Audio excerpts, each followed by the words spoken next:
In the last quarter century, a sitting president of the United States has come to Davos only twice. Both times it was Donald Trump. So when I asked to serve in this new role that I have, he was one of the first leaders I called and invited to return. I first met the president about 25 years ago, but I worked most closely with him during the early months of COVID. This was March 2020. Markets were under extreme stress. Some economists were warning we could be headed towards a second Great Depression. What stood out to me during the extraordinary period was a president's willingness to bring together people from governments, from business, across institutions, across perspectives, to think differently, and importantly, to act decisively. That instinct to act, especially in pivotal moments, is one reason I think he values the World Economic Forum.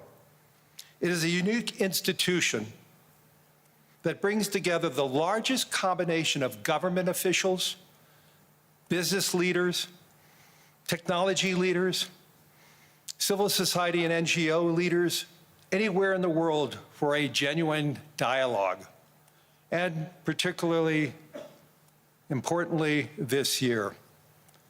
Thankfully, this group is meeting under better economic circumstances than during the pandemic, but once again, we're facing very serious different economic conditions around the world. One of the central challenges that is impacting me is how capitalism can benefit more, and how can we broaden our global economy for greater and greater participation. That is a question where the president has shown real leadership through investing in infrastructure, reducing barriers to growth, and initiatives like the Trump account, designed to give more Americans a direct stake in the growth of the U.S. economy. As he enters the second year of his second term, we are interested in hearing his plans for 2026 and beyond, and will no doubt create more and more conversation. And that's what the forum is about, a serious conversation in the spirit of dialogue. Discussions where the world is headed, where are we going? And these discussions would be incomplete without the President of the United States, the most important leader in the world. We appreciate him here, so let me introduce and welcome back to Davos the President of the United States, Donald J. Trump.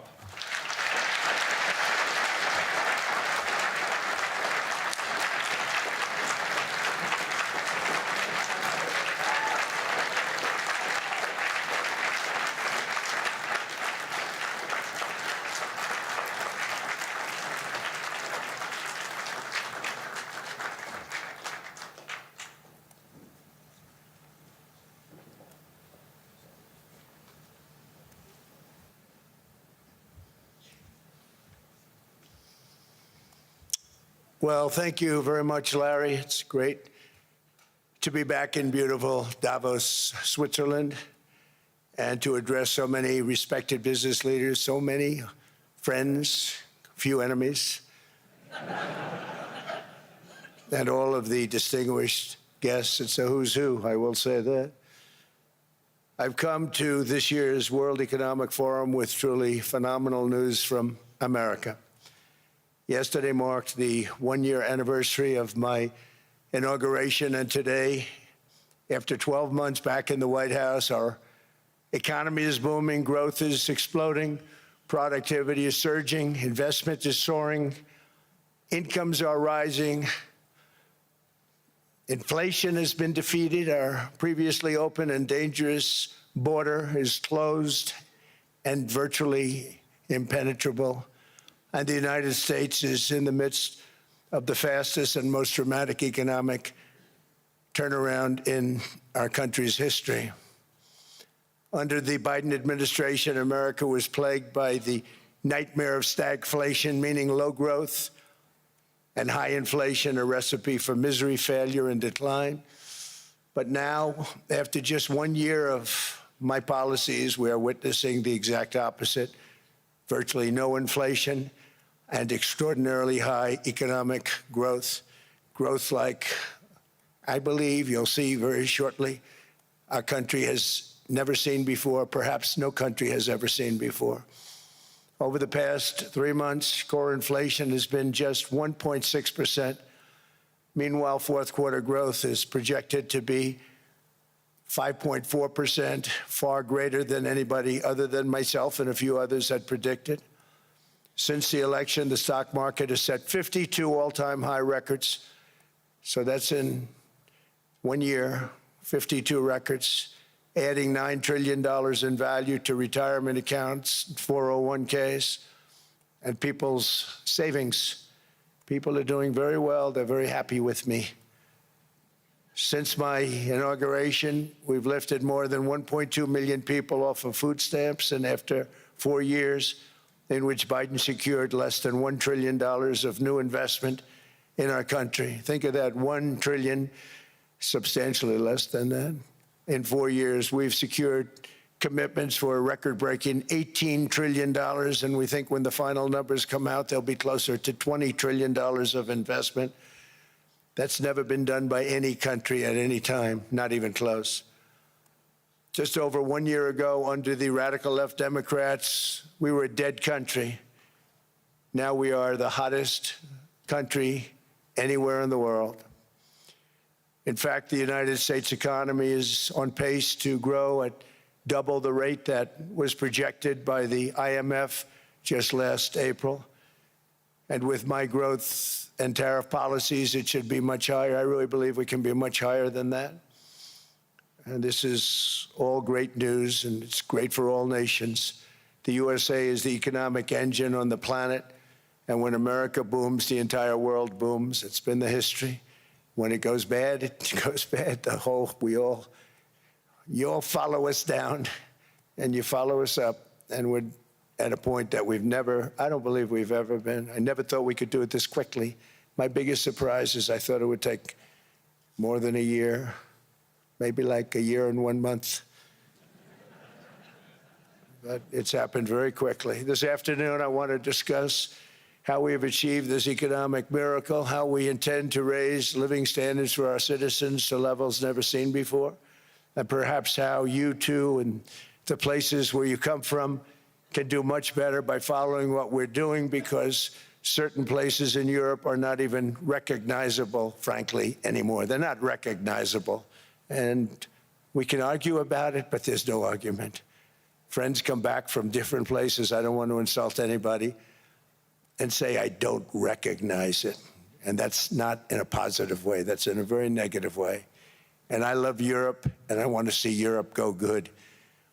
But it's not heading in the right direction. In recent decades, it became conventional wisdom in Washington and European capitals that the only way to grow a modern Western economy was through ever-increasing government spending, unchecked mass migration, and endless foreign imports.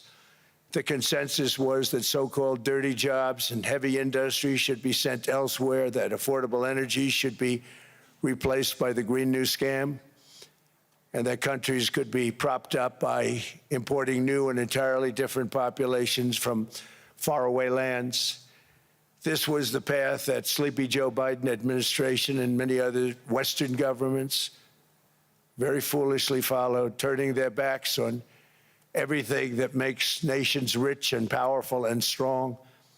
And there's so much potential in so many nations. The result was record budget and trade deficits and a growing sovereign deficit driven by the largest wave of mass migration in human history. We've never seen anything like it. Quite frankly, many parts of our world are being destroyed before our very eyes, and the leaders don't even understand what's happening.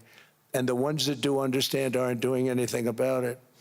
Virtually all of the so-called experts predicted my plans to end this failed model would trigger a global recession and runaway inflation. But we have proven them wrong. It's actually just the opposite. In 1 year, our agenda has produced a transformation like America has not seen in over 100 years. Instead of closing down energy plants, we're opening them up. Instead of building ineffective, money-losing windmills, we're taking them down and not approving any.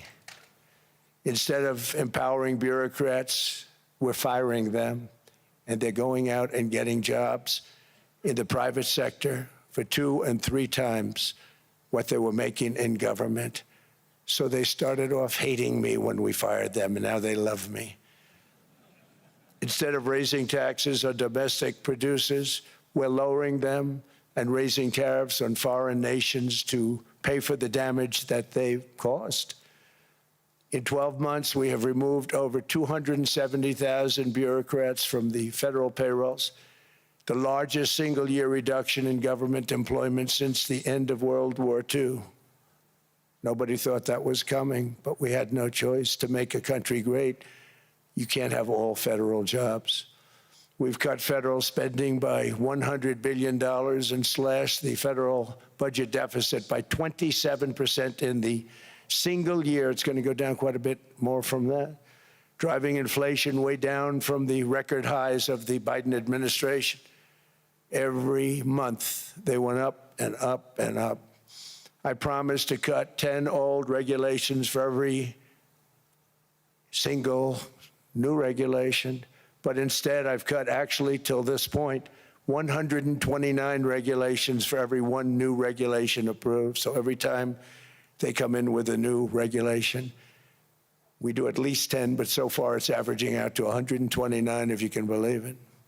In July, we passed the largest tax cuts in American history, including no tax on tips, no tax on overtime, no tax on Social Security for our great seniors. We also provided 100% expensing, that's the one they like, and bonus depreciation for all new equipment and capital investments to help companies expand and shift production to America.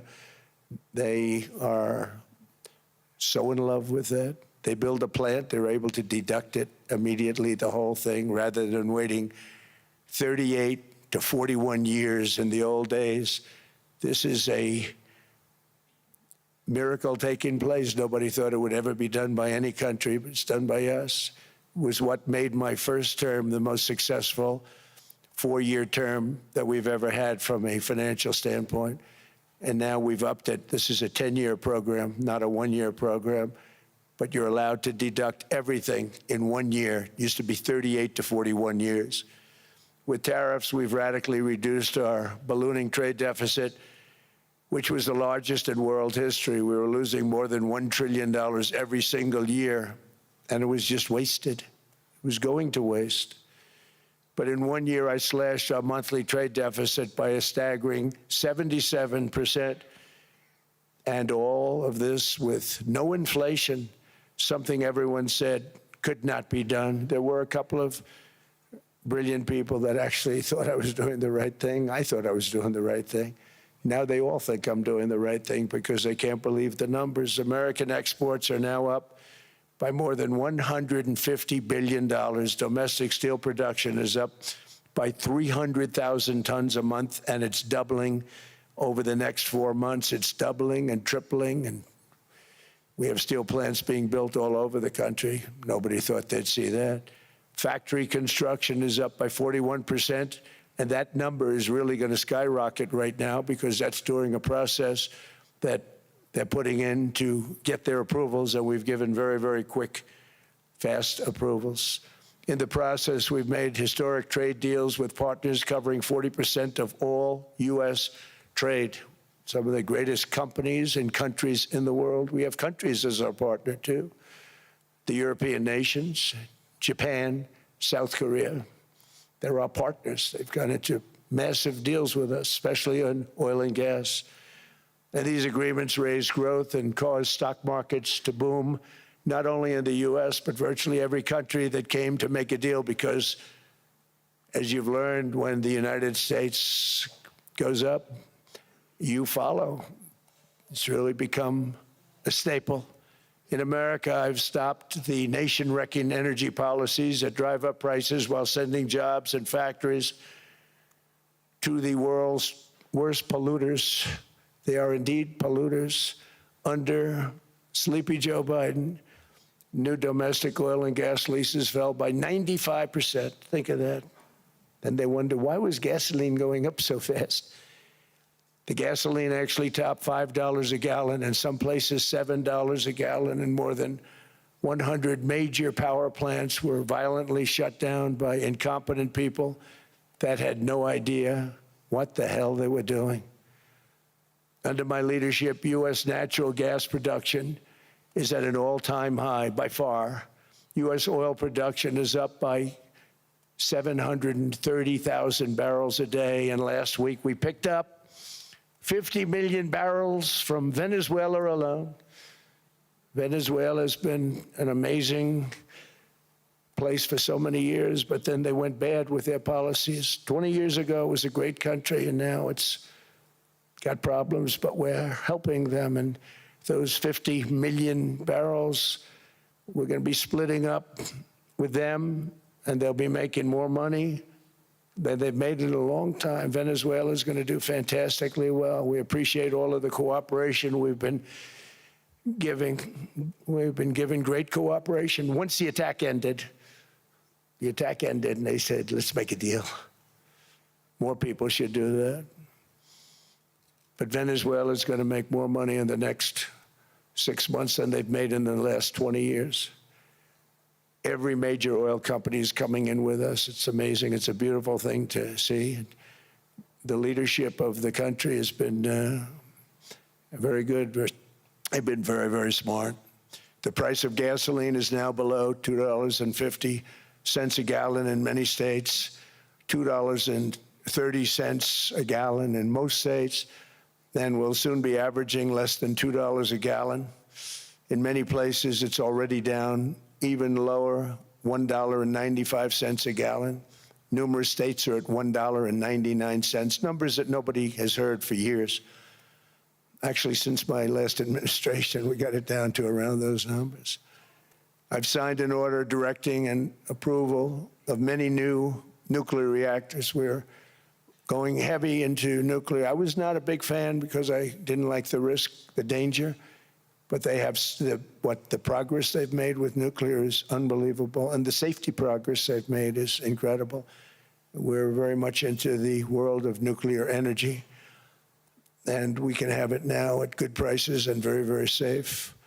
And we're leading the world in AI by a lot. We're leading China by a lot. I think President Xi respects what we've done, in part because I've allowed these big companies building these massive buildings to build their own electric capacity. They're building their own power plants, which when added up is more than any country anywhere in the world is doing. I read recently an article in the Wall Street Journal that China's creating so much energy, and they are. I got to hand it to them. But we're creating as much or more, and we're letting them do that. I'm very proud of it. It was my idea. I said, you can't create this much energy. We needed more than double the energy currently in the country just to take care of the AI plants. And I said, we can't do that. We have an old grid system. And I came up with the idea, you know, you people are brilliant. You have a lot of money. Let's see what you can do. You can build your own electric generating plants. And they looked at me. They didn't believe me. All of the names that are, I think, in the room right now, if you want to know the truth, they didn't believe it. And I said, no, you can't. They came back 2 weeks and they didn't have the plant. They said, we thought you were kidding. I said, no, not only am I not kidding, you're going to have your approvals within 2 weeks. I always say nuclear will take 3 weeks. But most aren't going that. They're going oil and gas. They're even going coal in some cases. Because of my landslide election victory, the United States avoided the catastrophic energy collapse which befell every European nation that pursued the Green New Scam, perhaps the greatest hoax in history. The Green New Scam, windmills all over the place, destroy your land, destroy your land. Every time that goes around, you lose $1,000. You're supposed to make money with energy, not lose money. Here in Europe, we've seen the fate that the radical left tried to impose on America. They tried very hard. Germany now generates 22% less electricity than it did in 2017. And it's not the current chancellor's fault. He's solving the problem. He's going to do a great job. But what they did before he got there, I guess that's why he got there. And electricity prices are 64% higher. The United Kingdom produces just 1/3 of the total energy from all sources that it did in 1999. Think of that, 1/3. And they're sitting on top of the North Sea, one of the greatest reserves anywhere in the world, but they don't use it. And that's one reason why their energy has reached catastrophically low levels with equally high prices. High prices, very low levels. Think of that, 1/3. And you're sitting on top of the North Sea, and they like to say, well, you know, that's depleted. It's not depleted. It's got 500 years. They haven't even found the oil. The North Sea is incredible. They don't let anybody drill. Environmentally, they don't let them drill. They make it impossible for the oil companies to go. They take 92% of the revenues. So the oil companies say, we can't do it. They came to see me. Is there anything you can do? I want Europe to do great. I want UK to do great. They're sitting on one of the greatest energy sources in the world, and they don't use it. In fact, their electricity prices have soared 139%. There are windmills all over Europe. There are windmills all over the place, and they are losers.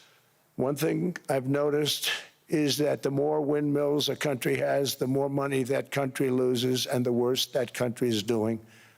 China makes almost all of the windmills, and yet I haven't been able to find any wind farms in China. Did you ever think of that? It's a good way of looking at it. They're smart. China's very smart. They make them, they sell them for a fortune. They sell them to the stupid people that buy them, but they don't use them themselves. They put up a couple of big wind farms, but they don't use them. They just put them up to show people what they could look like. They don't spin. They don't do anything. They use a thing called coal, mostly. But China goes with the coal. They go with oil and gas. They're starting to look at nuclear a little bit, and they're doing just fine. They make a fortune selling the windmills, though, and I think really that's one that they wouldn't be surprised if it stopped. They are shocked that it continues to go. They're very friendly with me. They're shocked that people continue to buy those damn things. They killed the birds. They ruin your landscapes. Other than that, I think they're fabulous, by the way. Stupid people buy them. The consequences of such destructive policies have been stark, including lower economic growth, lower standards of living, lower birth rates, more socially disruptive migration, more vulnerability to hostile foreign adversaries, and much, much smaller militaries. The United States cares greatly about the people of Europe. We really do. I mean, look, I am derived from Europe. Scotland and Germany, 100% Scotland, my mother, 100% German, my father. And we believe deeply in the bonds we share with Europe as a civilization. I want to see it do great. That's why issues like energy, trade, immigration, and economic growth must be central concerns to anyone who wants to see a strong and united West, because Europe and those countries have to do their thing. They have to get out of the culture that they've created over the last 10 years. It's horrible what they're doing to themselves. They're destroying themselves. These beautiful, beautiful places. We want strong allies, not seriously weakened ones. We want Europe to be strong. Ultimately, these are matters of national security, and perhaps no current issue makes the situation more clear than what's currently going on with Greenland. Would you like me to say a few words of Greenland? I was going to leave it out of the speech, but I think I would have been reviewed very negatively. I have tremendous respect for both the people of Greenland and the people of Denmark, tremendous respect. But every NATO ally has an obligation to be able to defend their own territory And the fact is, no nation or group of nations is in any position to be able to secure Greenland other than the United States. We're a great power, much greater than people even understand. I think they found that out 2 weeks ago in Venezuela. We saw this in World War II, when Denmark fell to Germany after just 6 hours of fighting and was totally unable to defend either itself or Greenland. So the United States was then compelled, we did it, we felt an obligation to do it, to send our own forces to hold the Greenland territory, and hold it we did at great cost and expense. They didn't have a chance of getting on it, and they tried. Denmark knows that. We literally set up bases on Greenland for Denmark. We fought for Denmark. We weren't fighting for anyone else. We were fighting to save it for Denmark. Big, beautiful piece of ice. It's hard to call it land. It's a big piece of ice. But we saved Greenland and successfully prevented our enemies from gaining a foothold in our hemisphere. So we did it for ourselves also. And then after the war, which we won it big. Without us, right now you'd all be speaking German and a little Japanese, perhaps. After the war, we gave Greenland back to Denmark. How stupid were we to do that? But we did it. But we gave it back. But how ungrateful are they now? So now our country and the world face much greater risks than it did ever before because of missiles, because of nuclear, because of weapons of warfare that I can't even talk about. 2 weeks ago, they saw weapons that nobody ever heard of. They weren't able to fire one shot at us. They said, what happened? Everything was discombobulated. They said, we've got them in our sights. Press the trigger, and nothing happened. No anti-aircraft missiles went up. There was one that went up about 30 feet and crashed down right next to the people that sent it. They said, what the hell is going on? Those defensive systems were made by Russia and by China. So they're going to go back to the drawing boards, I guess. Greenland is a vast, almost entirely uninhabited and undeveloped territory that's sitting undefended in a key strategic location between the United States, Russia, and China. That's exactly where it is, right smack in the middle. Wasn't important nearly when we gave it back. You know, when we gave it back, it wasn't the same as it is now. It's not important for any other reason, you know, everyone talks about the minerals. There's so many places. There's no rare earth, no such thing as rare earth. There's rare processing, but there's so much rare earth. And this, to get to this rare earth, you got to go through hundreds of feet of ice. That's not the reason we need it. We need it for strategic national security and international security. This enormous unsecured island is actually part of North America, on the northern frontier of the Western Hemisphere. That's our territory. It is therefore a core national security interest of the United States of America. And in fact, it's been our policy for hundreds of years to prevent outside threats from entering our hemisphere, and we've done it very successfully. We've never been stronger than we are now. That's why American presidents have sought to purchase Greenland for nearly 2 centuries. You know, for 2 centuries they've been trying to do it. They should have kept it after World War II, but they had a different president. That's all right. People think differently. Much more necessary now than it was at that time, however. In 2019, Denmark said that they would spend over $200 million to strengthen Greenland's defenses. But as you know, they spent less than 1% of that amount. 1%, there's no sign of Denmark there. And I say that with great respect for Denmark, whose people I love, whose leaders are very good. It's the United States alone that can protect this giant mass of land, this giant piece of ice, develop it and improve it and make it so that it's good for Europe and safe for Europe and good for us. And that's the reason I'm seeking immediate negotiations to once again discuss the acquisition of Greenland by the United States, just as we have acquired many other territories throughout our history, as many of the European nations have. They've acquired, there's nothing wrong with it.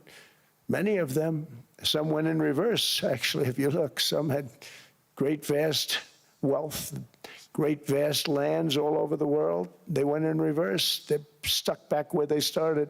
That happens too. But some grow.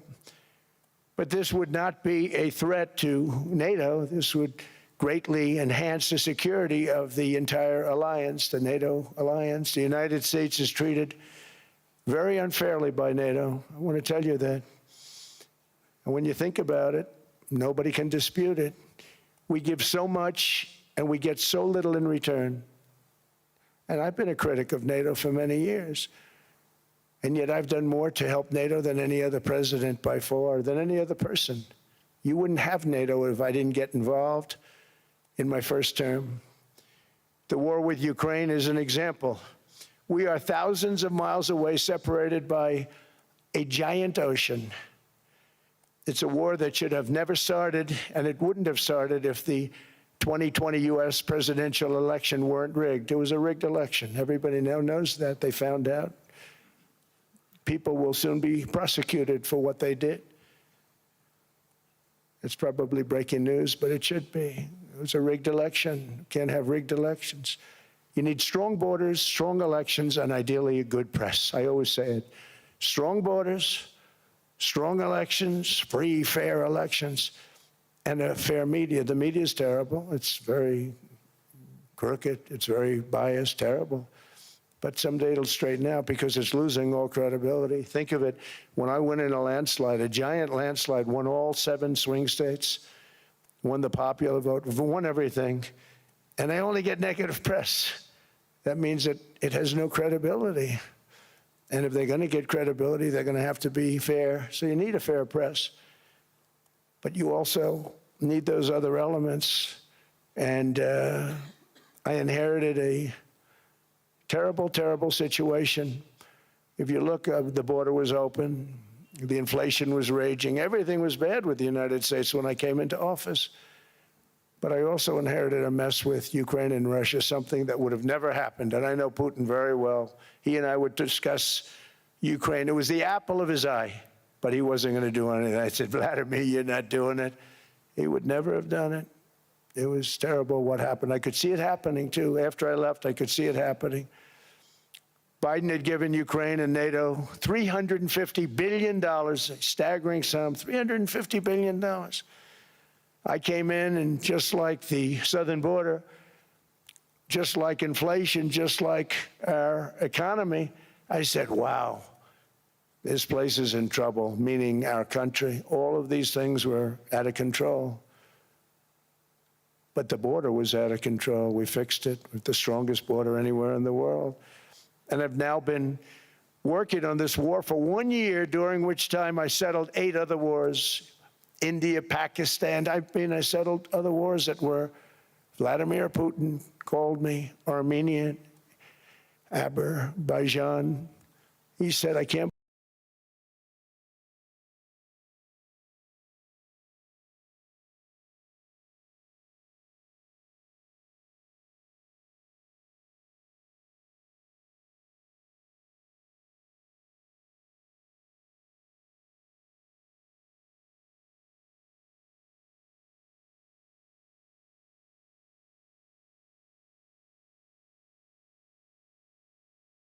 People who don't appreciate what we do. They don't appreciate what we do. I'm talking about NATO, I'm talking about Europe.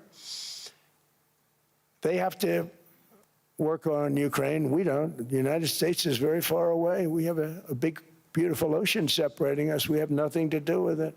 Until I came along, NATO was only supposed to pay 2% of GDP. But they weren't paying, most of the countries weren't paying anything. The United States was paying for virtually 100% of NATO.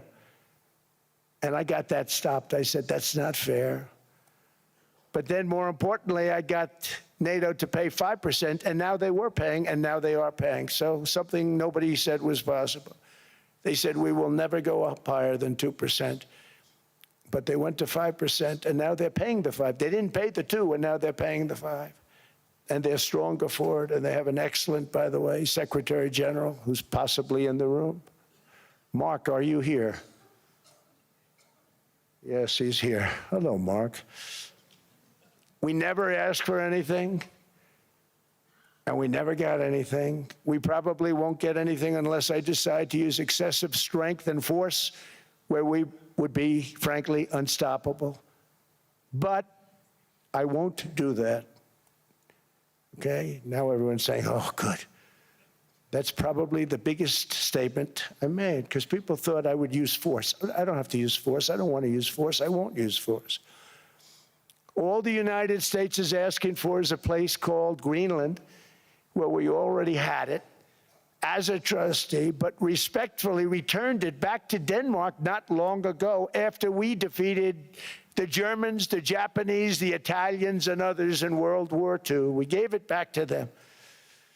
We were a powerful force then, but we are a much more powerful force now after I rebuilt the military in my first term and continue to do so today. We have a budget of $1.5 trillion. We're bringing back battleships. The battleship is 100 times more powerful than the great battleships you saw in World War II, those great, big, gorgeous ships, the Missouri, the Iowa, the Alabama. Because I thought maybe we could take them out of mothballs. They said, no, sir, these ships are 100, think of that, 100 times more powerful than those big, magnificent pieces of art that you saw so many times ago, that you still see on television. You say, wow, what a force. 100 times, each ship 100 times more powerful than the big battleships of the past. So that was the end of the mothball story.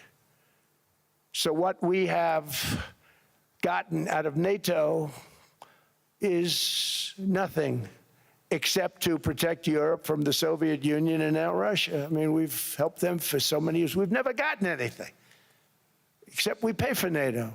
And we paid for many years until I came along. We paid for, in my opinion, 100% of NATO because they weren't paying their bills. And all we're asking for is to get Greenland, including right title and ownership, because you need the ownership to defend it. You can't defend it on a lease. Number one, legally it's not defensible that way, totally. And number two, psychologically, who the hell wants to defend a license agreement or a lease, which is a large piece of ice in the middle of the ocean where if there is a war, much of the action will take place on that piece of ice. Think of it. Those missiles would be flying right over the center of that piece of ice. All we want from Denmark for national and international security and to keep our very energetic and dangerous potential enemies at bay is this land on which we're going to build the greatest golden dome ever built. We're building a golden dome that's going to, just by its very nature, going to be defending Canada. Canada gets a lot of freebies from us, by the way. They should be grateful also, but they're not. I watched your Prime Minister yesterday. He wasn't so grateful. But they should be grateful to us. Canada lives because of the United States. Remember that, Mark, the next time you make your statements.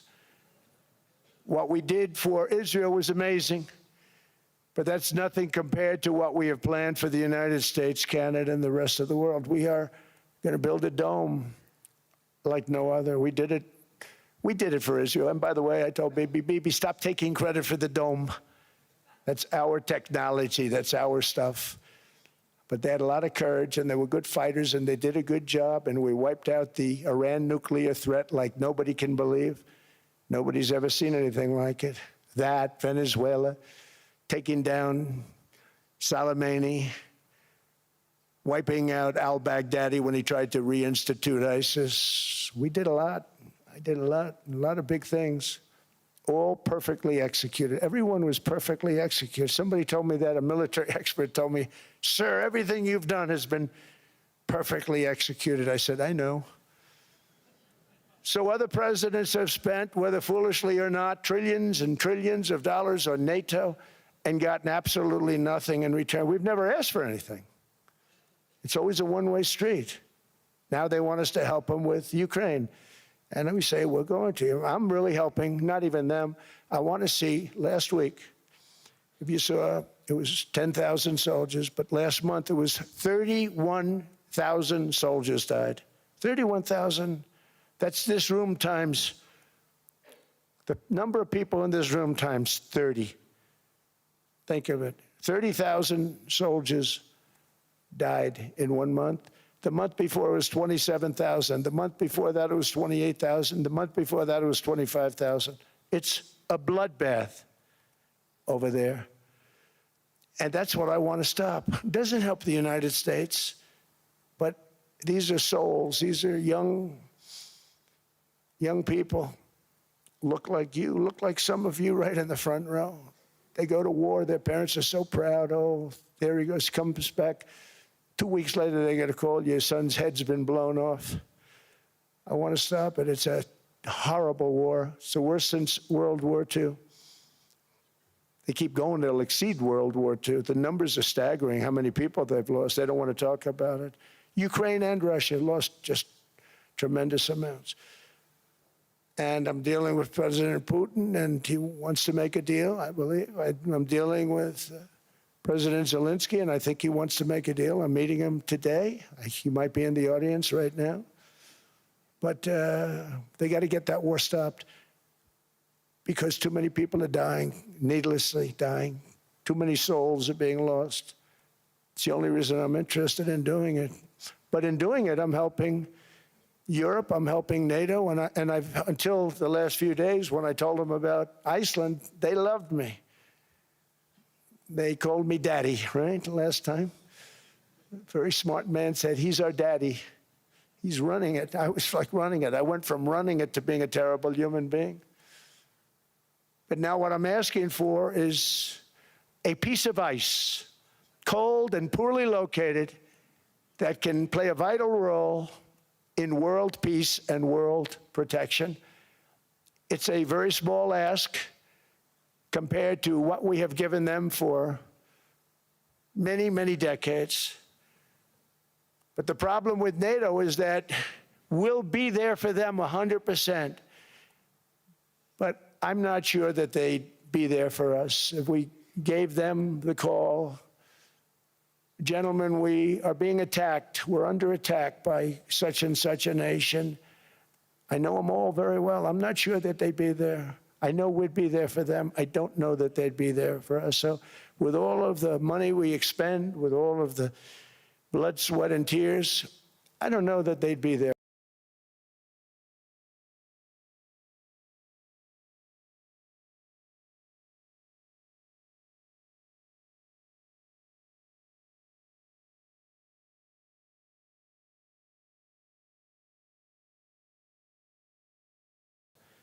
We're going to hit 50,000, and that stock market's going to double in a relatively short period of time because of everything that's happening.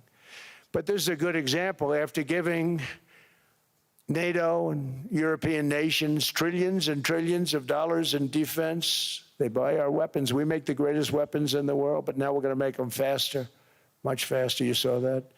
I put a cap on the salaries, and I put no buybacks, no stock buybacks, no various other things that they were doing. I mean, they were making $50 million, but it would take them 3 years to give you a Patriot missile. I said, that's not good. My chauffeur can do a better job than that, and he makes slightly less than 50. They make big salaries. If they're going to make those big salaries, they're going to have to produce a lot faster. The good news is we have the greatest equipment in the world. Now we're going to start making it a lot faster. They're going to build additional plants. And all of the money that goes into stock buybacks is going to go into building plants. We're not allowing stock buybacks by defense companies any longer. They're going to build new plants to make Tomahawks, Patriots. We have the best equipment, F-35s, F-47, the new one just coming out. They say it's the most devastating plane, fighter jet ever. Who knows? They called it 47. If I don't like it, I'm going to take the 47 off it. I wonder why they called it 47. We'll have to think about that. But if I don't like it, I'm going to take that 47 off. But it's supposed to be the stage 6. It's supposed to be the first stage 6 plane, undetectable, like our B-2 bombers were undetectable. They flew right over Iran. They were undetectable. And they did their job, and they got the hell out of there. So we want a piece of ice for world protection, and they won't give it. We've never asked for anything else, and we could have kept that piece of land, and we didn't. So they have a choice. You can say yes, and we will be very appreciative, or you can say no, and we will remember. A strong and secure America means a strong NATO, and that's one reason why I'm working every day to ensure our military is very powerful, our borders are very strong, and above all, our economy is strong because national security requires economic security and economic prosperity, and we have the greatest that we've ever had. Biden and his allies destroyed our economy and gave us perhaps the worst inflation in American history. They say 48 years, I say forever, but I think 48 years is the equivalent to forever. Whether it's 48 years or ever, it's terrible, costing the typical family $33,000. What they did to this country should never, ever be forgotten. It's early, but he has to be rated as the worst president we've ever had by far. The auto pen did much of the damage. The auto pen, he was the auto pen president, because I don't believe a sane president would have ever signed the kind of things that he signed. But now grocery prices, energy prices, airfares, mortgage rates, rent, and car payments are all coming down, and they're coming down fast. We inherited a mess, but we've done a hell of a job in 12 months.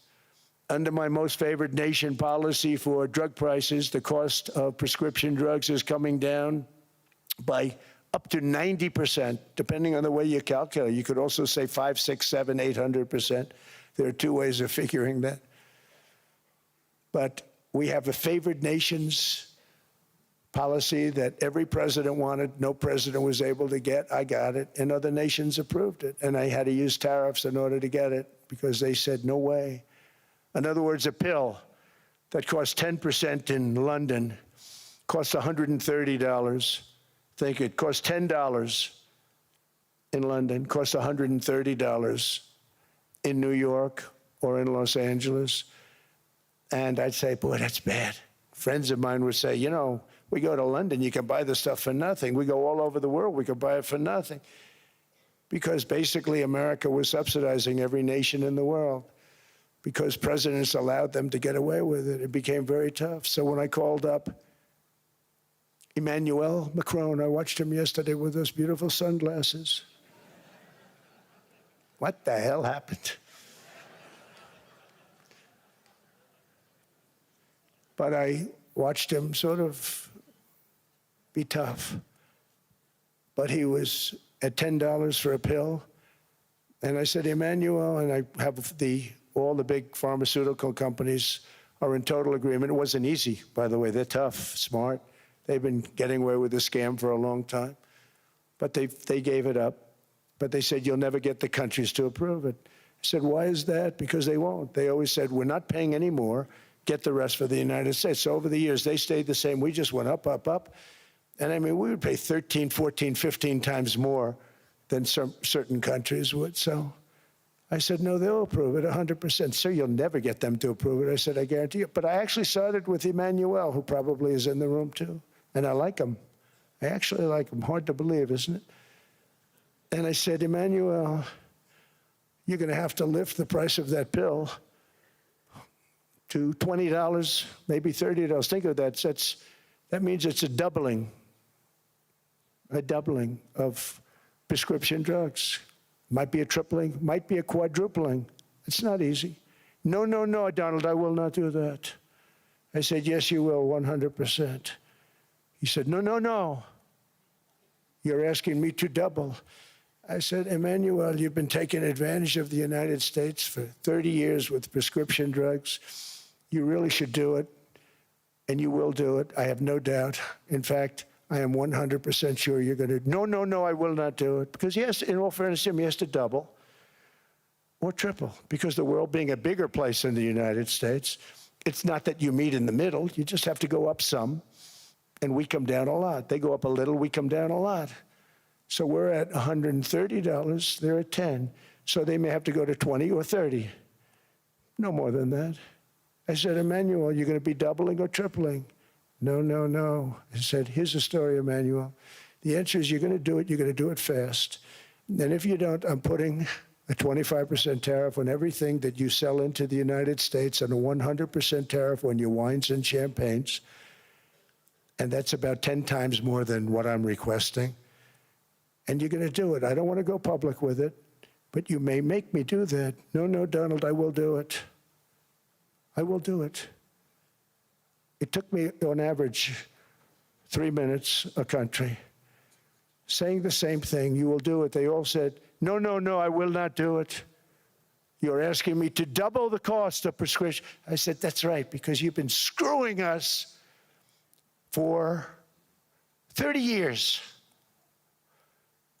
And they said, we will not do it. I said, that's all right. On Monday morning, we're putting a 25, 30, 50. I gave different numbers for different countries. This is also national security we're talking about. Not fair. We're not going to subsidize the whole world. And every one of those countries have agreed to do it. So one of the biggest things that I've done is the fact that we have now most favored nation. We will pay whatever the lowest price is in the entire world. So our drug prices are going to be coming down by staggering 90%. Again, you could say 1,000%, 2,000%. Depends on the way you want to figure it, but we'll go with the way the fake news likes it better because it sounds, can you imagine a 90% reduction sounds much worse. But drug prices are going to be coming down tremendously in all the nations, and I appreciate them doing it, but they did it. In all fairness, without tariffs, I wouldn't have been able to get it done. After declining $3,000 under Biden, real incomes are up in the United States by $2,000, $3,000, and even $5,000 and more. Home ownership has always been a symbol of health and vigor of American society, but that goal fell out of reach for millions and millions of people in the Biden era because interest rates went up so high. Today, I'm taking action to bring back this bedrock of the American dream. In recent years, Wall Street giants and institutional investment firms, many of you are here, many of you are good friends of mine, many of you are supporters. Sorry to do this to you, I'm so sorry. But you've driven up housing prices by purchasing hundreds of thousands of single-family homes, and it's been a great investment for them. Often as much as 10% of houses on the market. You know, the crazy thing is a person can't get depreciation on a house, but when a corporation buys it, they get depreciation. Okay, that's something we're going to have to think about, too. I don't know if too many people think about that. You buy a corporation, they buy 500 houses. They buy hundreds of thousands. They buy 500 houses. They can take depreciation. A person sweats and works and buys one house, they can't. But homes are built for people, not for corporations, and America will not become a nation of renters. We're not going to do that. That's why I have signed an executive order banning large institutional investors from buying single-family homes. It's just not fair to the public. They're not able to buy a house. And I'm calling on Congress to pass that ban into permanent law, and I think they will. One of the biggest barriers to saving for a down payment has been surging credit card debt. The profit margin for credit card companies now exceeds 50%, one of the biggest. And they charge Americans interest rates of 28%, 30%, 31%, 32%. Whatever happened to usury? So to help our citizens recover from the Biden disaster, all caused by this horrible precedent, I'm asking Congress to cap credit card interest rates at 10% for 1 year. And this will help millions of Americans save for a home. They have no idea they're paying 28%. They go out there a little late in their payment and they end up losing their house. It's terrible. To unleash innovation in savings and financing, I'm also working to ensure America remains the crypto capital of the world. And to that end, last year, I signed the landmark Genius Act into law. Now Congress is working very hard on crypto market structure legislation, Bitcoin, all of them, which I hope to sign very soon, unlocking new pathways for Americans to reach financial freedom. And I did it for two reasons. Number one, I thought it was politically good, and it was. I got tremendous political support. But more importantly, China wanted that market too. It's just like they want the AI. And we've got that market, I think, pretty well locked up. If I didn't do it, Biden was totally against it until before the election, when they realized that, there were millions of people voting against him over crypto. And all of a sudden, they loved it very much, but it was too late. They blew it.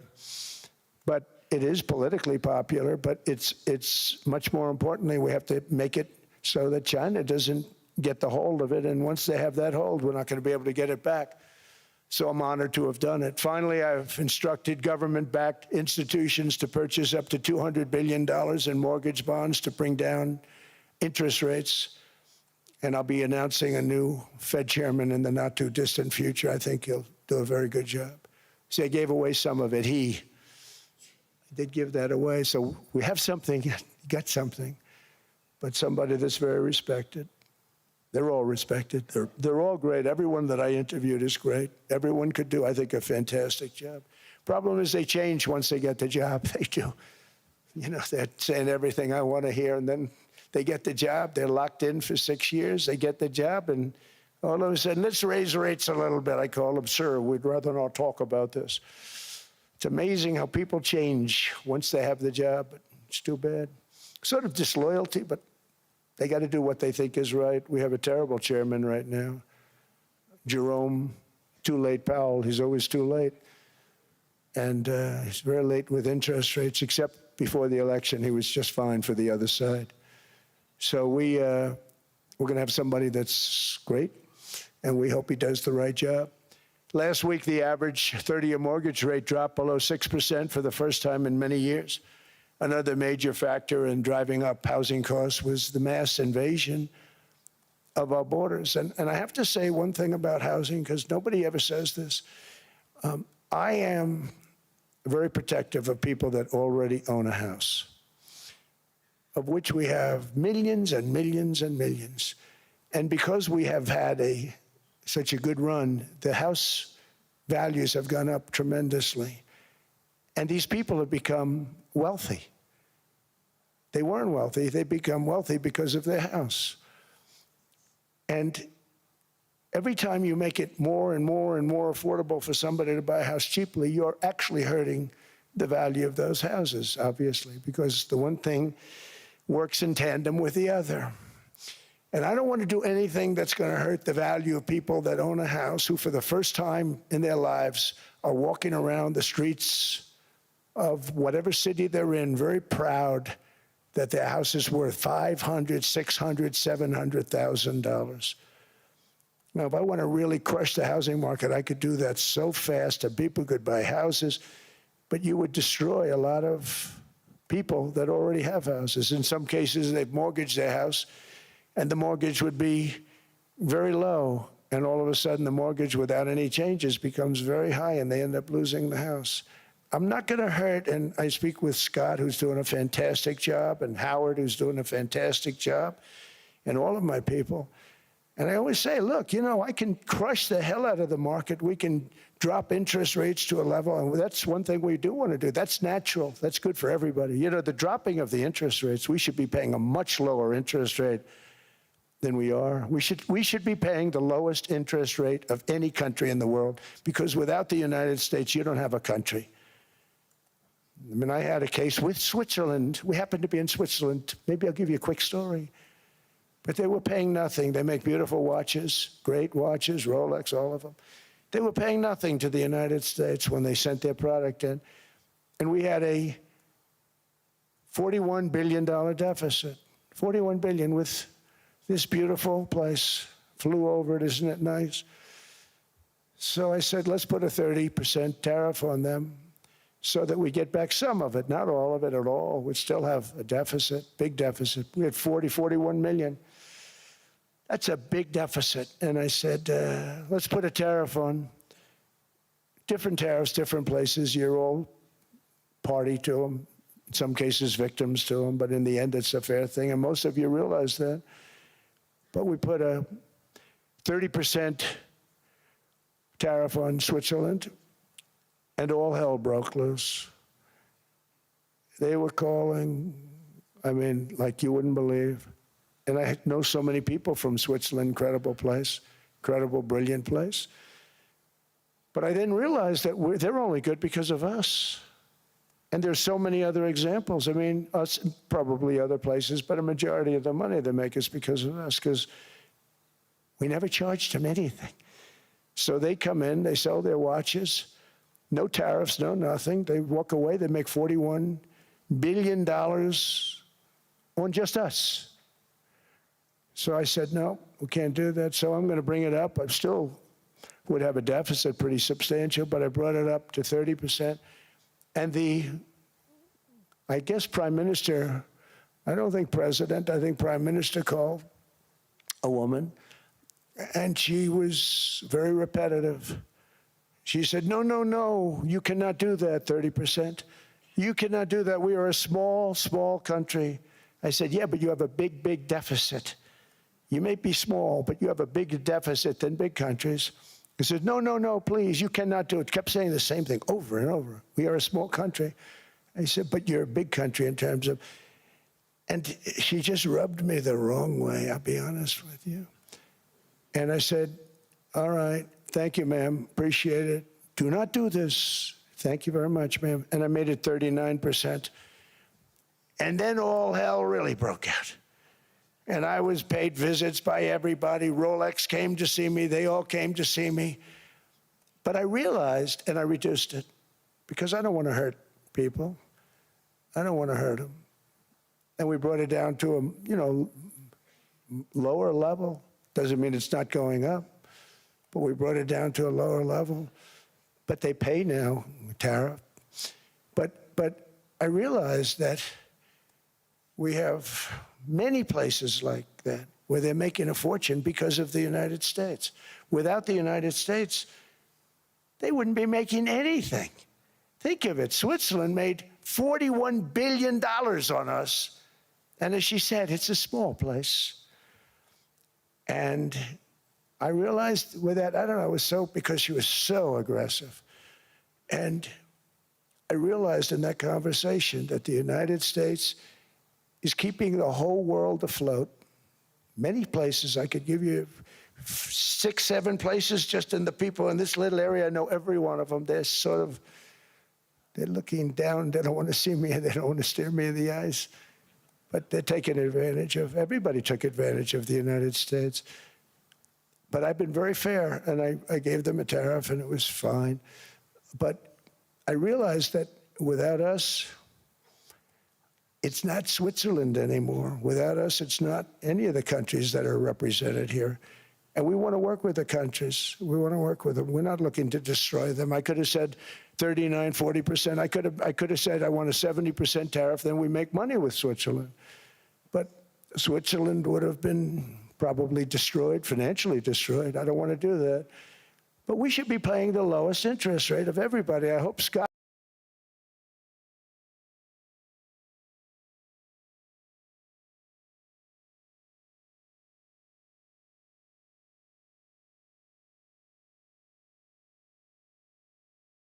work. And then you have the protection factor. Without our military, which is the greatest in the world by far, without our military, you have threats that you wouldn't believe. You wouldn't believe. You don't have threats because of us, and that's because of NATO. One other thing, and I have to say it so importantly, in the old days, and I used to say I'm the youngest in the room. Now I'm among the older. I hate to say it. I don't feel old, but I'm among the older. But I remember not long ago, 20, 25 years ago, when good news came out about, let's say, the United States. The United States had a great quarter. The United States had a great month. all the stocks went up. And that's the way it's supposed to be. Now when they say the United States had a record quarter, it's unbelievable how well it's doing, all the stocks crash because they say, oh no, inflation, inflation, they're going to raise interest rates. And they do. Some of these stupid people like Powell, they raise interest rates. And what they do is they stop you from being successful. It used to be when we had a great quarter, a great month, great earnings, great anything, any good news, the stock market went up. That's the way it's going to be. We got to do that again because that's the way it should be. Now when we have a great month, they want to kill it. Like we did over 5%. People were surprised. We should do 20%. We could do 25%. When we announce good numbers, and the reason is they're so petrified of inflation. And growth doesn't mean inflation. We've had tremendous growth with very low inflation. In fact, growth can fight inflation, proper growth. So we want to get back to the days when we announce great numbers, because we're going to be announcing phenomenal. You know, all these factories that are being built at record, thousands of businesses are being built right now. Remember, $18 trillion is invested. I think the second number is 3. And that was China many years ago. Investments in the country from outside. 18 trillion, nobody's ever seen. And that's money coming in and building things, factories. Thousands of businesses are being built, thousands. Hundreds of big factories, car plants are moving back to the United States. They're coming in from Canada, they're coming in from Mexico, from Japan. Japan's coming in and building plants here in order to avoid tariffs. They're coming in from China. They're coming in from all over the world. We have more plants being built now, car plants, than we've ever had built, even in the heyday from the 1940s and 50s. And they're bigger. They don't use renovations anymore where they take an old plant, they rip it down, they build a brand new plant, super modern plant. But it's happening at levels that nobody's ever seen. In 2024, the U.S. built less than 2 million new homes, but Biden admitted more than 8 million new migrants. And those days are over. In 2025, for the first time in 50 years, the United States had reverse migration. Boy, that was nice. And these were criminals that were being taken out of our country because they allowed people to come into our country from jails, from gangs, drug dealers, murderers. 11,888 murderers. We've gotten most of them out. And then ICE gets beat up by stupid people from leadership in Minnesota. We actually are helping Minnesota so much, but they don't appreciate it. Most places do. You know, Washington, D.C. is the safest place now in the United States. It was a very dangerous place to walk, and now you can walk with your wife, your kids, right through the middle of the city. Right now, Washington, D.C. is as safe as it gets. It was one of the most unsafe, I had to admit. We sent in the military, the National Guard. Within 2 months, it was great. Within 3 months, it's like a really great place and a safe place and a beautiful place. It's even been cleaned up. The graffiti's gone. The fences are gone. We don't have to worry about fences anymore. All of the places, the grasses are cut and replaced with new grass in many cases. It's all going to happen in the spring. But Washington and D.C. is beautiful again, and it's safe. New restaurants are opening up. They were all closing.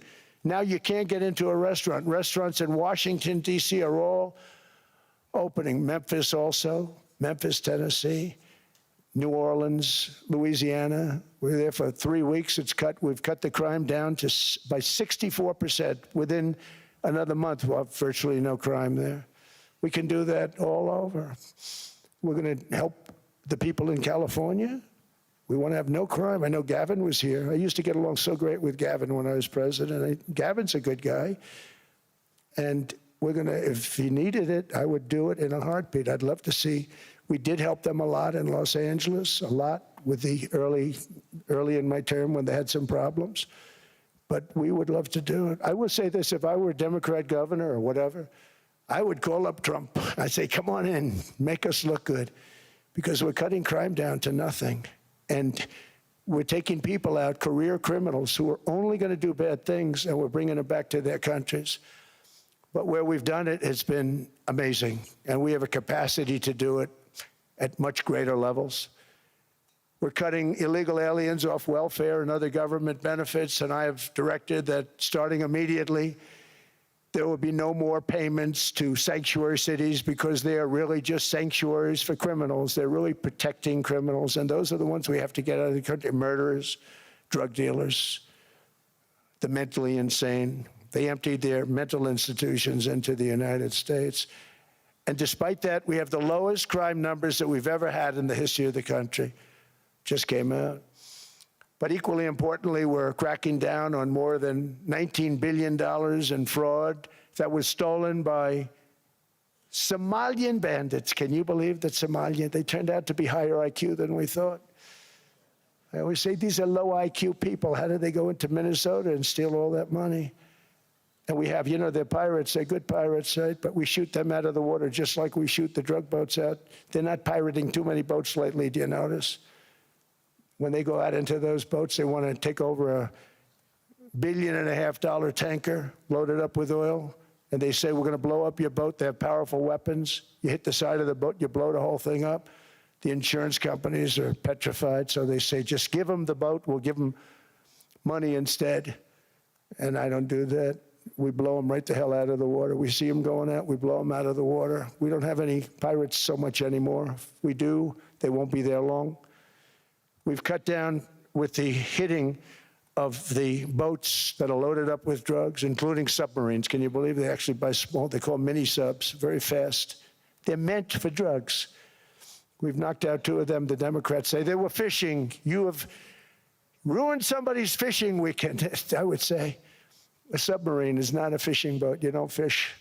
But we've knocked down drugs by water, the oceans, the sea, by 97.2%. Think of that. And I actually say, who the hell are the 3%? Because I would not want to be piloting one of those boats. We knocked them down, and now we're going to start on land. We're going to knock it all out. The land is the easy part. What we did on sea is incredible, and that's our great military. The situation in Minnesota reminds us that the West cannot mass import foreign cultures which have failed to ever build a successful society of their own. I mean, we're taking people from Somalia, and Somalia is a failed, it's not a nation. Got no government, got no police, got no military, got no nothing. And then we have this fake congressperson who they just reported is worth $30 million. You believe this? Ilhan Omar, talking about the Constitution provides me. She comes from a country that's not a country, and she's telling us how to run America. Not going to get away with it much longer, let me tell you. The explosion of prosperity and conclusion and progress that built the West did not come from our tax codes. It ultimately came from our very special culture. This is the precious inheritance that America and Europe have in common. We share it. We share it, but we have to keep it strong. We have to become stronger, more successful, and more prosperous than ever. We have to defend that culture and rediscover the spirit that lifted the West from the depths of the Dark Ages to the pinnacle of human achievement. We live in an incredible, changing period. It's an unbelievable time, but we have to take advantage of the time that we're in. In our hands are technologies that our ancestors could scarcely have. I mean, they couldn't have even dreamt some of the things that we see today. And so rapidly they're produced. I mean, AI, 2 years ago, nobody ever heard of the term, and now everybody's talking about it. And it can have some very good purpose. It could also have some dangerous purpose, and for that we have to watch out. But some tremendous things are happening because of it. And we're leading by so much. We're doing so well. But opportunities that are bigger and grander than ever before in human history are right before us. It is the pioneers in this room. Many of you in this room are true pioneers. You're truly brilliant people. Just your ability to get a ticket is brilliant because you have about 50 people for every seat. I don't know what, that's Larry. Everything Larry touches turns to gold. He made this very successful. But you're in this room, and some of you are the greatest leaders anywhere in the world. You're the greatest brains anywhere in the world. And the future is unlimited, and to a large part because of you, and we have to protect you, and we have to cherish you. I always say we have to cherish our brilliant people because there aren't many of them. So together with confidence, boldness, and persistence, let us lift up our people, grow our economies, defend our shared destiny, and build a future for our citizens that is more ambitious, more exciting, more inspiring, and greater than the world has ever seen. We're in a position to do things that nobody else has ever even thought of before. And many of the people in this room are the ones that are doing it, and I want to congratulate you, and I'm with you all the way. You can do things that nobody else can even think about. So I congratulate you on your tremendous success. And the United States is back, bigger, stronger, better than ever before. And I'll see you around. Thank you all very much. Thank you very much.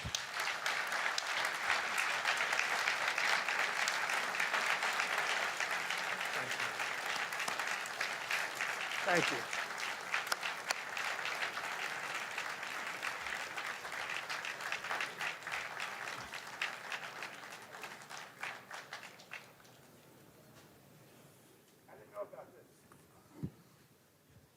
This was supposed to be a nice fire chat, Mr. President. Yes, good. I got set up. No, I did know. You made the job for the moderator really easy. Thank you, Mr. President, for your speech. I do have a few follow-up questions, if it's okay. Sure. I don't think I should start with Greenland, maybe. I'll start with the economy. The U.S. economy is doing really, really well. But how to sustain this growth moving forward? Because there's always a recession looming around the corner. Well, you know, the one thing about economies and recessions is sometimes you get hit unexpectedly and there's nothing you can do about it. All brilliant people, but there's nothing. One example was COVID. We had an economy going at levels like nobody had ever seen my first 2.5, 3 years. And then I heard the word pandemic, not COVID. They came up with that name over a period of time. We won't get into that. But I heard the word pandemic. And I had a poll come out that was so strong just prior to that, and I was with the two best pollsters, McLaughlin and Fabrizio, and they said, sir, George Washington and Abraham Lincoln, if they came back and ran as president and vice president, they couldn't beat you. And then what happened is the following day, I was told to stay tuned because there's something really bad happening in China. There are bodies laying all over Wuhan, right around that certain building that we talk about. I always said it came from Wuhan. It did come from Wuhan. And they were body bags. We saw it by satellite.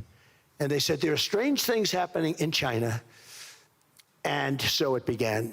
And we ended up with the COVID, and the whole world suffered. We did a phenomenal job. I don't think we got the credit we deserved. We did something that Operation Warp Speed, which some people say was one of the greatest military feats ever. We did a great job. Used our military, used a lot of people.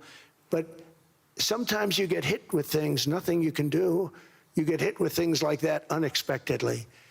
And we got through it. And when I left, the stock market was higher than it was previous to the COVID coming up. And that was, I called it a great achievement. But things happen, bad things happen. The things that we can stop are wars if we're smart.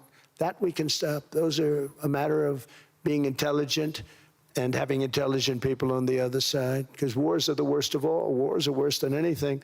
But we can stop wars because that's sort of up to us. But things like dust flying in the air, wherever COVID comes from or whatever comes, sometimes you have to be a little bit lucky. But we are poised to have an economy like no other, not only in this country, but anywhere. And you know, when you hear the kind of numbers that, I can tell you that Scott Bessent was with me the other day, and he's looking at numbers. He said, I can't. And that's all he's done his whole life, pretty much your whole life. Scott, you weren't going to be a football player, I don't think. Scott was not that great at football, but he was always good at numbers, right?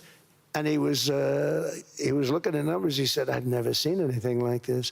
We're poised to do things that no other country has ever done. And, you know, luck. I hate to say it, but we need a little luck. We don't want to get hit by something that nobody could have thought. Whoever thought we were going to hit by a pandemic? You know, when I heard the word pandemic, I said, oh, that's an ancient problem. World War I, they lost 100 million people. It actually ended World War I. A lot of people don't know. The Spanish flu in World War I ended the war because all the soldiers were sick. The soldiers were so sick on both sides, and that war was raging, and they were all dying from the Spanish flu. They were sick as dogs. They couldn't fight. So, you know, you don't know how that would have turned out. But so we do, I mean, subject to that, and I always have to put a caveat in for it, but we're poised to have the greatest growth of any large country, I think any country that there's been. When you look at what's happening in the United States, it's really amazing. Thank you. One thing that maybe keeps you up at night, I know you don't sleep that much anyway, Mr. President, is the debt. The U.S. debt is high, is now the biggest expenditure on your budget. How to get out of that impasse? Well, the big thing is growth. I mean, growth is the way. If we grow like this, we go from having at $37 trillion. We go from having high debt to low debt. But we also are cutting expenses, you know, the old-fashioned way. We have extraordinary growth. I think we're going to be growing our way out. I think we're going to be paying off debt. We're taking in tremendous money from tariffs fairly. And again, I'm using them judiciously. You know, Switzerland's a case study. I could have gotten much more. I could have asked for much more. But we're using them judiciously. But I think growth, most importantly, and then cutting costs. Now, if you take a look at Minnesota, $19 billion in fraud and other things. People going to airports, they came into the country, they don't have 10 cents, and they're leaving with hundreds of thousands of cash in their bags. When we get to that, and our DOJ, Pam, and Todd, and all the people that work over there, and all of the people that work in here, I can tell you, Scott Bessent is working on that. It's a priority, right? You have your whole team. We're in there looking for where this money is coming from, how much it is. It could be more than $19 billion. Can you believe that? That's just one state. If we were able to cut out 50% of the fraud, 50%, and we should be able to do better than that, we would have a balanced budget without having to talk about even growth. So we have a lot of options, but we're working very hard on that. That's a big deal. It's not just the protests, the fake protests done by agitators and, you know, professional insurrectionists. That's what they are. They're professional troublemakers. But we are looking very strong at the money too in Minnesota and other places. I think, Mr. President, also the $500 billion invested in artificial intelligence and the frontier technologies last year also were driving growth exponentially in the U.S. Well, AI has been a big factor. AI is massive. I mean, Mark Zuckerberg showed me a plant where he put it over a map of Manhattan, and it was basically the size of Manhattan. This is not, I said, you got to be kidding. It's a plant that was miles long, miles wide, very high. I don't think it was high like the Empire State Building, but it was high. And it literally covered most of the island of Manhattan. That's called a big plant. And, you know, when I heard they're going to spend $50 billion building it, I said, what, you know, if you spend $50 million, you can build a nice little shopping center. If you spend $500 million, you can build a good shopping center. But how do you spend $50 billion? When I looked at this thing, I said, you think you'll be able to do it for that? It's amazing when, you know, some of the plants that I see, and I see them all, and again, so big is we're letting them build their own electric generation. This way we have no problem, and otherwise they'd be complaining. There'd be nobody able to, you know, we have an old grid system. And not only that, they're going to sell at a very cheap price the excess electricity that they create back into our grid. So that'll solve some problems for certain states that don't have enough electricity. We also know that on the AI, there is fierce competition between the U.S. as the largest economy in the world, 27% of the global GDP and 5% of the global population, not doing that badly, and China. And we know that that competition is very tough on AI. I know you're heading to a state visit to China in April. How do you see the US-China relationship moving forward? Are you able to combine this tough competition with also collaboration? So I've always had a very good relationship with President Xi and with President Putin. Talk about, the larger powers. But I've always had a very good relationship with President Xi of China. He's an incredible man. What he's done is amazing. He's highly respected by everybody. And I do now. I mean, now I have good. It was very severely interrupted by COVID. I used to call it the China virus, but he said, do you think you could use a different name? And I decided to do that, because why should we have a problem over that? But I would do that, and they were. You're a true diplomat, huh? I became a diplomat for the first time. Well, you know who taught me that? Marco Rubio. He said, let me teach you about diplomacy. Hey, any guy that gets approved by 100% of the votes, think of it, he got liberal Democrats and radical right Republicans to approve him. He's the only one. The next one was lost 45 votes, right? But he got all 100 votes voting for him. And at first I wasn't happy about it. I said, wait a minute, I don't like that. And now it turns out that the Democrats probably wish they didn't do that. And Marco has been fantastic. Marco, stand up, please. You have done a great job as Secretary of State. He's going to go down as the best Secretary of State. And Scott, and we have Susie, who's the first female Chief of Staff, and she's the best Chief of Staff, too. And I see Howard Lutnick, who I know spoke. And Howard's fantastic. Some of the deals we're doing are great. And I want to pay particular attention because we have Chris. And Chris, you got up and spoke, I think. He's the #1 oil man in the world, because I was going to put Doug Burgum, who's fantastic. I don't know if Doug's here. Is Doug here? Doug Burgum is fantastic. He said, sir, there's one man better than me. And he introduced me to Chris. And he turns out to be. So we're drilling more oil and gas now than we ever have, by almost double. Is that right, Chris? And on top of it, we got a lot coming out of Venezuela. So anyway, so we're doing great. The country is just doing great. We have great people. Thank you. And I see other people. We have Steve Witkoff. We have Jared.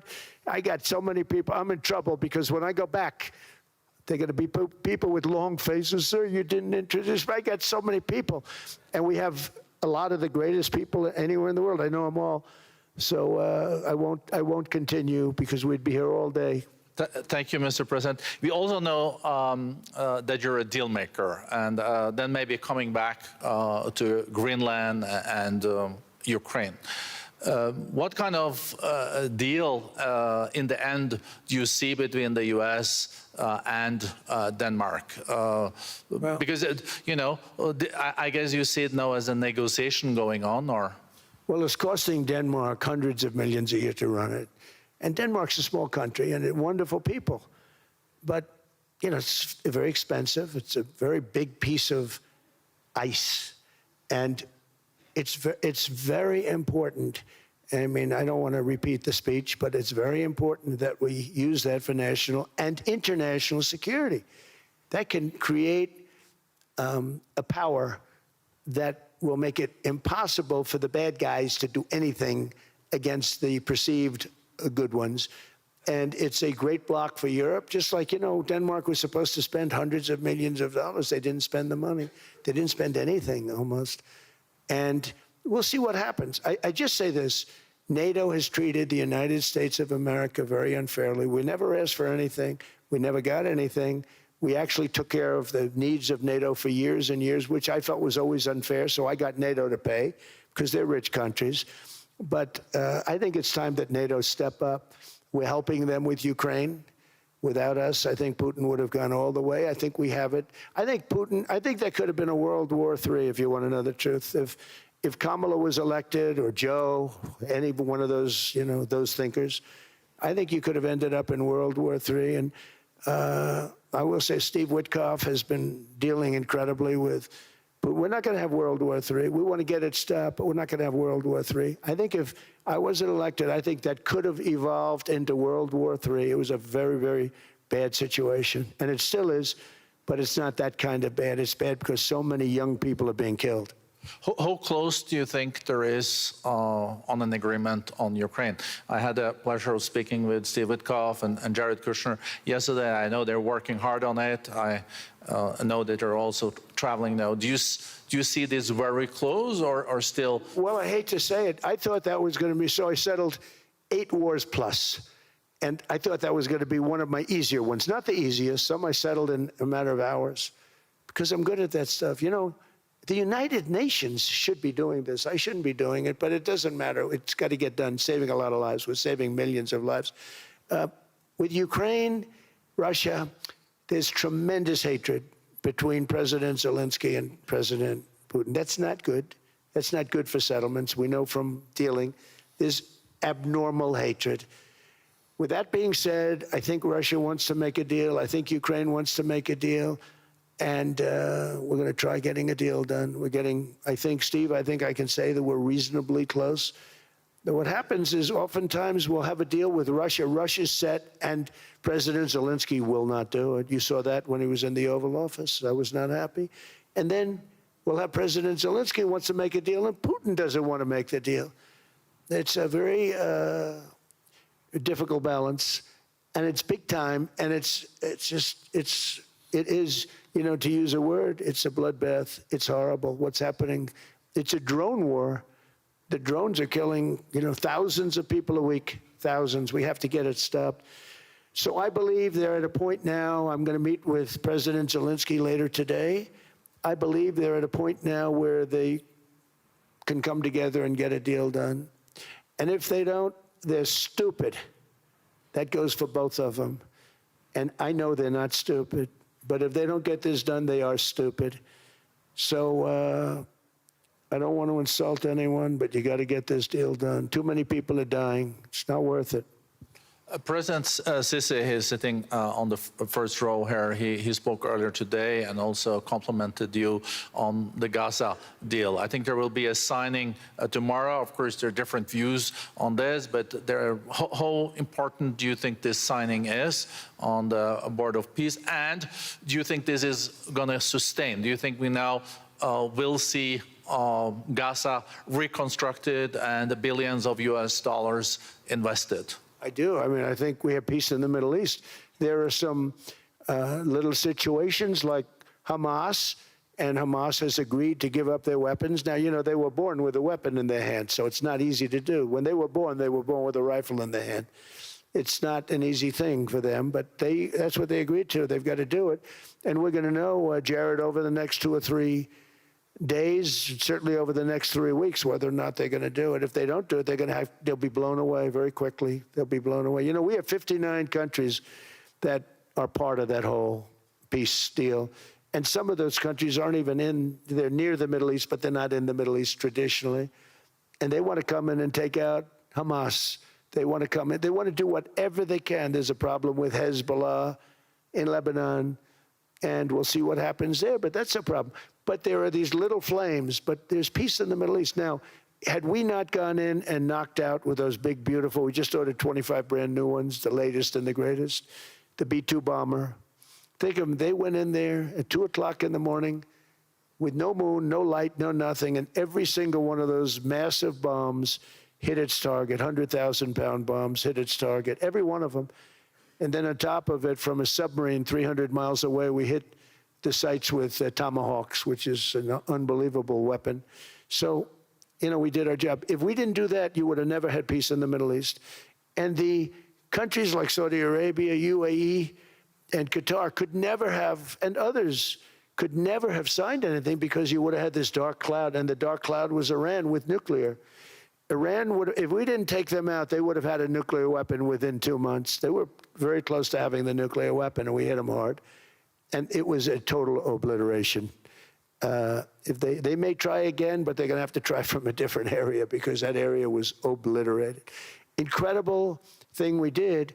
And because we did that, we were able to make peace. If we didn't do that, I would say, Jared and Steve, if we didn't do that, there was no chance of making peace because the countries I just named and other countries could have never signed off. They were afraid. They were afraid. We had a bully. The bully was Iran, the bully of the Middle East. They used to call it for years. They were the bully of the Middle East. They're not the bully of the Middle East anymore. Mr. President, I know you even had to change plane last night, so I guess you didn't have much sleep, but I think you're... but your energy is still there. I know you have several bilateral meetings. I know you're also hosting a reception. So thank you so much for coming back to Davos. Thank you so much. It's highly appreciated. Well, thank you very much. Thank you, everybody, very much. Thank you. Thank you.